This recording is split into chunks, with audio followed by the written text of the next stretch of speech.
ನಮ್ಮ ಜೊತೆ ಸಿದ್ಧಗಂಗಾ ಶ್ರೀಗಳು ಕೂಡ ಇದ್ದಾರೆ ಸ್ವಾಮೀಜಿ ಮತ್ತು ಶಾಮನೂರು ಶಿವಶಂಕರಪ್ಪ ಅವರು ವಿಧಿವಶರಾಗಿದ್ದಾರೆ. ಒಂದು ಅಮೂಲ್ಯ ರತ್ನ ಸಮಾಜಕ್ಕೆ.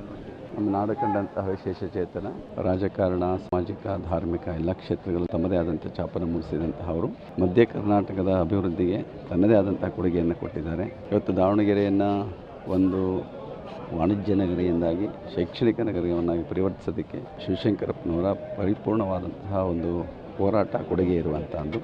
ಅವರು ರಾಜಕಾರಣ, ಸಾಮಾಜಿಕ ಸೇವಾ ಕಾರ್ಯ ಜೊತೆಗೆ ಸಮಾಜದ ಕಾರ್ಯವನ್ನು ಕೂಡ ನಿರಂತರವಾಗಿ ನಡೆಸಿಕೊಂಡು ಬಂದಂತಹವರು. ಇಡೀ ವಯಸ್ಸಿನಲ್ಲಿಯೂ ಕೂಡ ಅವರು ಆ ಉತ್ಸಾಹವನ್ನು ಯಾವತ್ತೂ ಕಳ್ಕೊಂಡಿರಲಿಲ್ಲ. ಅವರು ಜೀವ ಇರುವವರೆಗೂ ಕೂಡ ಸಮಾಜಕ್ಕಾಗಿ ಸೇವೆಯನ್ನು ಸಲ್ಲಿಸಿದಂಥ ಒಂದು ಚೇತನ ಆಗಿದ್ದಾರೆ. ರಾಜಕೀಯದಲ್ಲಿದ್ದರೂ ಕೂಡ ಅಜಾತ ಶತ್ರುವಾಗಿ ಎಲ್ಲ ಪಕ್ಷಾತೀತವಾಗಿ ಜಾತ್ಯತೀತವಾಗಿರುವಂತಹ ವ್ಯಕ್ತಿಯನ್ನು ಅವರಿಗೆ ಎಲ್ಲರೂ ಪ್ರೀತಿಸುವಂಥ ಒಬ್ಬ ವ್ಯಕ್ತಿ ಅಂದರೆ ಅದು ಶಿವಶಂಕರಪ್ಪನವರು ಅಂತ ಹೇಳಬೇಕು. ನೀವು ಹೇಳಿದಾಗೆ ಅವರಿಗೆ ಪಕ್ಷಾತೀತ, ಅವರು ಕಾಂಗ್ರೆಸ್ ಪಕ್ಷದಲ್ಲಿದ್ದರೂ ಕೂಡ ಅವರಿಗೆ ಎಲ್ಲ ಪಕ್ಷದವರು ಗೌರವ ಇರ್ತಿತ್ತು.